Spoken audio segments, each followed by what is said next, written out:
Assalamualaikum warahmatullahi wabarakatuh. Selamat pagi kepada Ibu Syari Fitrah Raya Ginansyih MPD sebagai dosen pengampu mata kuliah Teknologi dan Informasi dalam Bimbingan dan Konseling beserta teman-teman semua yang saya cintai. Perkenalkan, saya Elsa Indriani Fauzi yang bertugas sebagai moderator di presentasi pada hari ini. Dan saya akan membantu jalannya presentasi hari ini. Adapun, saya bersama teman-teman saya dari kelompok 3, yaitu yang pertama ada Elsa Indriani Fauzi dengan saya sendiri. Lalu yang kedua ada Fahmi Aulia Hamzawi. Lalu yang ketiga ada Rida Herlina Rojudin. Lalu yang keempat ada Cindy Apriliani. Lalu yang selanjutnya ada Tasya Nur Fauziah. Lalu ada Yayu Septiani. Dan yang terakhir ada Yulia Sri Astuti. Baik, untuk mempersingkat waktu, langsung saja mengenai pemaparan pertama akan dijelaskan langsung oleh saya sendiri. Yani Fauzi dengan NIM 200100076. Di sini saya akan menjelaskan mengenai persepsi literasi digital yang terbagi menjadi 3. Yang pertama ini ada pengertian menurut ahli, yang kedua ada ruang lingkup, dan yang ketiga yang terakhir ini adalah pengertian secara umum. Baik, kita membahas dulu yang pertama, yaitu mengenai pengertian menurut ahli. Literasi digital sebagai kemampuan memahami dan menggunakan informasi dalam banyak format dari berbagai sumber ketika disajikan di dalam komputer. Lalu yang kedua, di sini ada ruang lingkup. Dalam bidang pendidikan memiliki cakupan yang cukup luas sehingga tidak hanya tentang sejauh mana kompetensi peserta didik maupun pendidik dalam menggunakan, mengelola, serta memanfaatkan teknologi sebagai media maupun sumber belajar. Nah, lalu yang ketiga di sini ada pengertian secara umum. Nah, pengertian secara umum di sini yaitu literasi digital memiliki kemampuan dalam memanfaatkan teknologi, menemukan serta menggunakan dan juga menyebarluaskan informasi dalam dunia digital. Baik, mungkin cukup sekian penjelasan dari saya. Saya cukupkan. Terima kasih. Baik, terima kasih. Yang selanjutnya yaitu ada manfaat literasi digital. Menurut Brian tahun 2015 dalam jurnal yang ditulis oleh Maulana dalam kurung Maulana 2015 menjelaskan ada 10 manfaat dari literasi digital. Yang pertama yaitu ada menghemat waktu, yang kedua belajar lebih cepat, yang ketiga yaitu menghemat uang, yang keempat membuat lebih aman, yang kelima selalu memperoleh informasi terkini, dan yang keenam yaitu selalu terhubung, yang ketujuh membuat keputusan yang lebih baik, yang kedelapan yaitu dapat membuat seseorang bekerja, yang kesembilan yaitu membuat lebih bahagia, dan yang ke-10 yaitu mempengaruhi dunia. Baik, saya kembalikan kepada moderator. Terima kasih. Implementasi dari pemahaman literasi digital bagi pendidikan di Indonesia. Yang pertama, maraknya pemanfaatan perangkat digital pada ranah pendidikan. Kemendikbud telah mengemasnya dalam kebijakan implementasi gerakan literasi sekolah atau bisa disingkat dengan GLS. Terkait dengan GLS ini, terdapat 6 kemampuan literasi dasar yang harus dimiliki oleh setiap siswa, yaitu literasi baca tulis, literasi numerasi, literasi sains, literasi digital, literasi finansial, serta literasi budaya dan kewarganegaraan.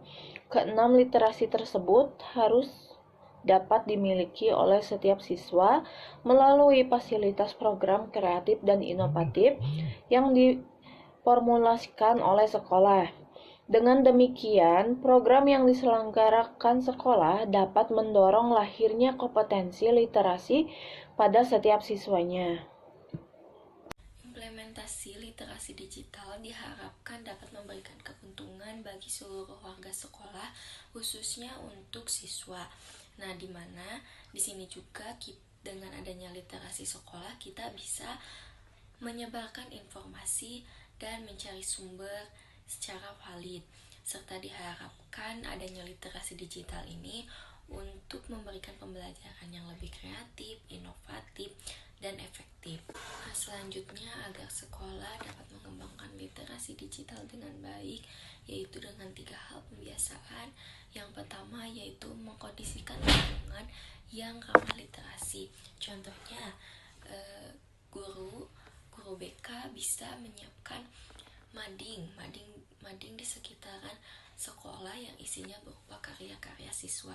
Yang kedua, lingkungan sosial dan efektif sekolah, yaitu di sekolah kita bisa membuat festival buku ataupun program-program yang berhubungan dengan literasi. Dan yang ketiga, sekolah merupakan lingkungan akademik yang literasi. Setelah tahapan 1 dan 2 telah terlaksana, yaitu tahapan ketiga seperti pemberian penghargaan kepada para siswa yang memiliki prestasi. Assalamualaikum warahmatullahi wabarakatuh. Saya Tasya Nurfauziah Ridwan dengan NIM 200100033. Di sini saya akan melanjutkan tentang implementasi dari pemahaman literasi digital bagi pendidikan di Indonesia. Pembelajaran berbasis literasi mengakomodasi pembelajaran yang berpusat pada peserta didik yang didorong untuk mencari informasi melalui berbagai referensi, baik berupa materi media cetak maupun digital. Tahap-tahap implementasi di sini ada pembiasaan, kedua pengembangan, ketiga pembelajaran. Saya Yayu Septiani dengan NIM 200100060. Selanjutnya ada manfaat literasi digital. Sebagai seorang konselor dapat memanfaatkan literasi digital ini untuk berpemudah dalam merancang dan merencanakan layanan bimbingan dan konseling, mengolah data yang berkaitan dengan layanan bimbingan dan konseling, membuat aplikasi dalam membantu layanan dan konseling, mengolah data layanan bimbingan dan konseling, serta masih banyak lagi hal-hal yang berguna untuk bimbingan dan konseling yang efektif. Prasetyawan 2017. Tilman melaporkan bahwa literasi digital ini dapat meningkatkan program yang dirancang oleh konselor dalam mengumpulkan sumber daya, kurikulum, pengajaran, layanan bimbingan di luar, dan komunikasi dengan lulusan. Hal ini menjadi tantangan bagi konselor sekolah untuk memiliki literasi terkait penggunaan media digital seperti media sosial sebagai upaya peningkatan layanan bimbingan. Berbagai inovasi media layanan bimbingan yang mengembangkan mulai beralih pada penggunaan media sosial dan smartphone, sehingga layanan bimbingan dan konseling dapat mudah diakses oleh mahasiswa. Sekian. Kendala dalam implementasi konsep literasi digital. Dalam implementasi literasi digital terdapat 3 hambatan. Yang pertama, keterbatasan sarana dan prasarana di sekolah yang belum berkontribusi sepenuhnya dalam implementasi pembelajaran berbasis digital. Yang kedua, keterbatasan fasilitas yang menunjang pembelajaran digital yaitu smartphone atau gadget, karena setiap siswa mempunyai kondisi perekonomiannya yang tidak sama sehingga banyak siswa yang belum terpenuhi dengan fasilitas tersebut. Maka hal itu juga berdampak terhadap kualitas siswa dalam berliterasi digital. Saat pembelajaran daring, siswa juga sangat membutuhkan gadget atau smartphone yang dapat membantu mereka dalam belajar. Yang terakhir yaitu keterbatasan durasi.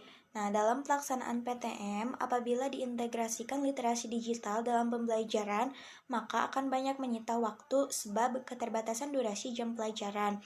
Nah, saat ini sebelum pandemik dapat melakukan pembelajaran dengan waktu kurang lebih 6 jam per hari dengan 5 hari kerja. Namun saat ini pembelajaran hanya dapat dilakukan kurang lebih 3 jam per hari, ditambah lagi dengan ketentuan PTM yang hanya diperbolehkan 50% jumlah siswa di kelas. Baik, jika kita simpulkan mengenai literasi digital ini ternyata sangatlah mempunyai ruang lingkup yang cukup bagus gitu untuk bidang pendidikan, karena mengetahui sejauh mana kompetensi peserta didik maupun pendidik dalam menggunakan, mengelola, serta memanfaatkan teknologi sebagai media maupun sumber belajar, mampu membimbing menghadapi arus kemajuan teknologi informasi digital, serta beberapa manfaat mulai dari menghemat waktu, belajar lebih cepat, dan juga yaitu dengan menghemat uang. Lalu juga dalam perkembangan media layanan konseling semakin beragam dan bervariasi, itu karena akses teknologi yang lebih mudah, sehingga seorang konselor dapat memanfaatkan literasi digital ini untuk mempermudah dalam merencanakan dan merancang layanan bimbingan dan konseling, mengolah data yang berkaitan dengan layanan bimbingan dan konseling, serta membuat aplikasi dalam membantu layanan bimbingan dan konseling, dan juga mengolah data layanan bimbingan dan konseling, dan tentunya masih banyak lagi yang sangat berguna untuk bimbingan dan konseling yang efektif.